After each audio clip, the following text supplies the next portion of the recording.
De acordo com o Instituto Nacional de Câncer, quase 69 mil novos casos de câncer de próstata devem surgir no Brasil até o final do ano. Isso corresponde a 70 casos a cada 100 mil homens. O acompanhamento médico e alguns exames tornam-se fundamentais para descobrir a doença precocemente. O problema é que ele ainda é considerado um tabu para grande parte dos homens. Sebastião descobriu o câncer de próstata em 2011, aos 57 anos. Como fazia exames regulares desde os 40, a doença não o pegou de surpresa.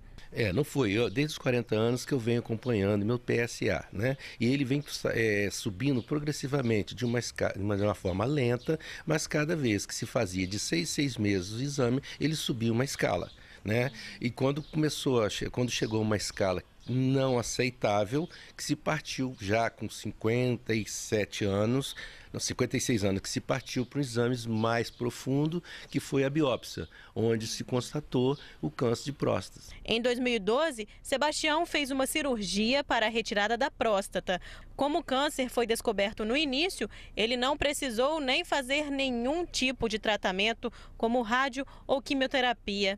2 anos depois, ele leva uma vida normal e vai ao médico de 3 em 3 meses. A ciência pode resolver, pode salvar a vida do cidadão. Se ele se preocupar com isso, se ele se predispor a se cuidar, fazer todos os exames periodicamente ao médico e descobrir a tempo, nada. O câncer é uma coisa simples, é como se tirasse um dente doente. Você vai continuar vivendo normalmente.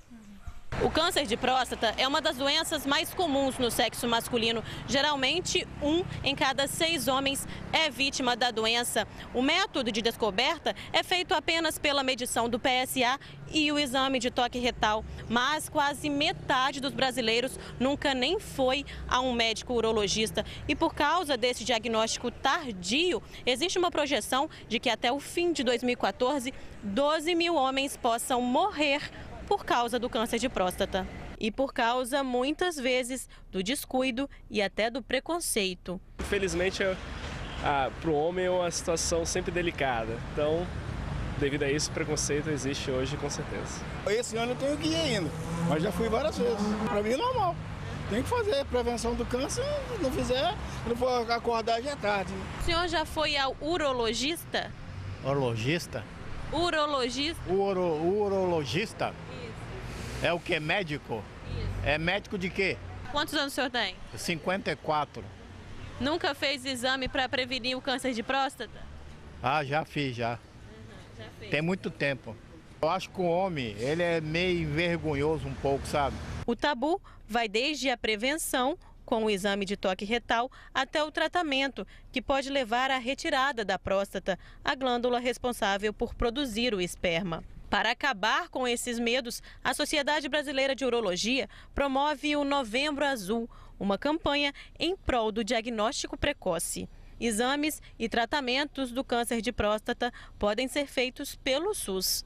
A rede pública está bem servida para isso. Nós temos aqui, não sou só eu, são 4 ou 5 urologistas aqui.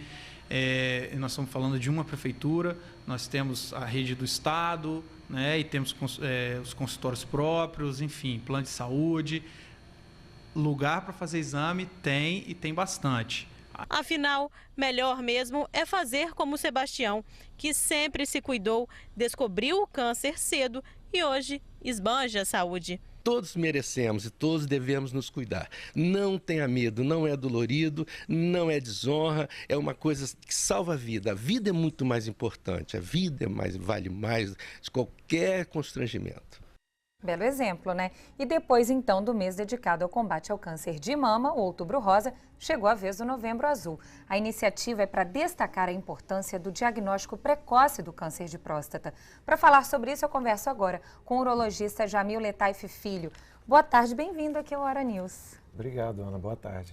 Doutor, a partir de qual idade os homens devem fazer os exames, preventivos de câncer de próstata? Geralmente após os 50 anos. E essas idades, existe um conflito, mas elas são baseadas em dados estatísticos americanos. Hoje, a partir de 50 anos. Se a pessoa tem uma história pregressa, uma hereditariedade pai, irmão ou tio que tem câncer de próstata, ele deve iniciar aos 45 anos. Se ele estiver dentro do grupo de maior risco, como os negros, por exemplo, os obesos, as pessoas que têm alterações do colesterol, do triglicerídeo, que têm gordura localizada, eles talvez tenham uma incidência maior de câncer de próstata e devem começar a fazer os exames mais precocemente. Agora, todos os homens, eles estão vulneráveis ao câncer de próstata ou existe algum grupo específico? Então, como eu falei, eu acho que os negros eles têm maior incidência, estatisticamente, talvez por uma falha genética inexplicável, eles têm uma tendência maior. Então, a raça negra tem uma incidência um pouco maior do que a raça branca. Os homens, desculpa, interrompendo o senhor, os homens negros, então, eles devem começar antes ou aos 50 anos também? Eu acho que aos 50, se não tiver uma história hereditária com câncer de próstata. Assim como os outros também, né? Eu acredito que sim. Agora, quais são esses exames preventivos ao câncer de próstata, né? Porque os exames são preventivos, eles não curam a doença. Exatamente, isso é importante falar, porque, na verdade, o Novembro Azul é justamente para a gente evitar a morte precoce. Ou seja, a gente não vai evitar o câncer, mas a gente vai ter um diagnóstico numa fase, no estadio da doença em que nós podemos ter cura em 95%. Assim como o nosso personagem, o né, Sebastião da matéria. É fantástico. Né? A história dele, A história né? dele, ele falou tudo, eu acho que é isso, a gente tem que fazer a prevenção.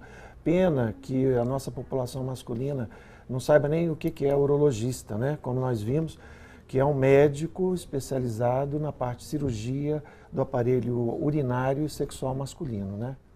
Agora, o senhor falou, 95% dos casos, se diagnosticados no início, de câncer de próstata, tem cura, né? No caso do câncer de próstata, quando é diagnosticado o câncer mesmo em estágio avançado, o que é feito?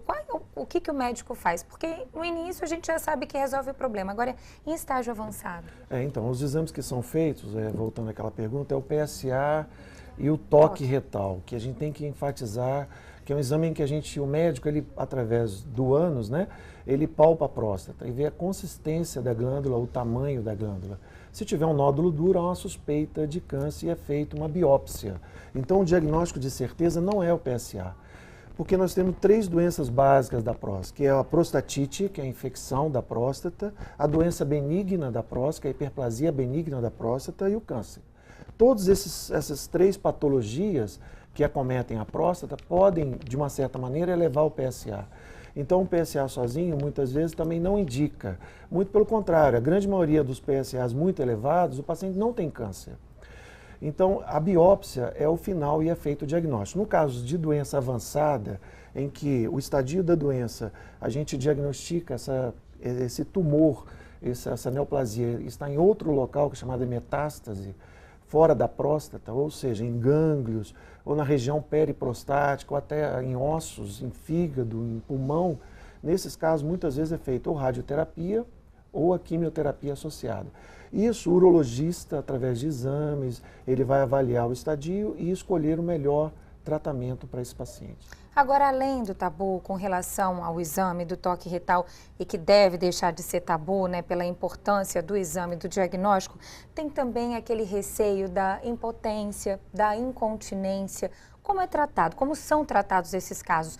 Todos os homens que têm a próstata retirada têm um problema com a impotência, com a incontinência, doutor? Realmente, no câncer da próstata, nós, em estadios iniciais, o melhor tratamento em paciente mais jovem, porque paciente muito idoso, muitas vezes não se faz a cirurgia. Em pacientes menos de 75 anos, com câncer localizado, a preferência é que retire a glândula prostática, porque a gente vai ter uma cura. E nesses casos tem 2 complicações, que é a impotência sexual e a incontinência urinária aos esforços. Graças a Deus, com as novas técnicas, hoje nós temos robótica até para cirurgia de próstata, nós temos cirurgias laparoscópicas, técnicas cirúrgicas que vão sendo cada vez mais aprimoradas. Essas complicações têm diminuído. E é bom enfatizar, como o seu Sebastião falou, que a coisa mais importante é a vida. Porque a partir do momento que a gente está vivendo, nós podemos corrigir as complicações da cirurgia, como, por exemplo, a colocação de prótese peniana, no caso de impotência sexual, ou através, antes disso, de medicamentos, né, que nós temos no mercado que estimulam a ereção. As incontinências, existem exames específicos para saber qual o tipo, exatamente, a fisioterapia também, que pode ser feito no assoalho pélvico, para a gente poder melhorar a continência desses pacientes e para manter uma qualidade de vida adequada, como nós vimos a alegria do seu Sebastião depois de ter sido operado. Agora a gente falou da idade, é importante a gente voltar nisso, a idade em se começar a fazer, né, o exame do toque retal. Qual a periodicidade, então, que os homens que estão ali em casa e ainda não sabem, tem que procurar o urologista? Isso é um pouco controverso, depende de cada caso, depende dos resultados iniciais do PSA, do toque, do ultrassom, do tamanho da próstata, da sintomatologia, que muitas vezes é bom enfatizar que esses casos de câncer, a grande maioria são assintomáticos, Sim. ou seja, as pessoas não sentem nada, é uma doença silenciosa. E o médico se baseia nos resultados dos exames para se ter o diagnóstico. Então, Em média, então, de ano em ano é importante fazer o exame. Uma vez por ano. Depois de 60 anos, 65 anos, pode ser feito de 6 em 6 meses, porque quanto mais idoso o paciente, maior a incidência de câncer de próstata. Depois dos 80 anos, normalmente não se faz exame nenhum da próstata. então é isso aí, Novembro Azul, palavra-chave, prevenção. Eu conversei com o Dr. Jamil Letaif Filho, urologista. Obrigada pela sua presença hoje aqui com a gente. Eu que agradeço, Ana. Muito obrigado. Boa tarde. Boa tarde.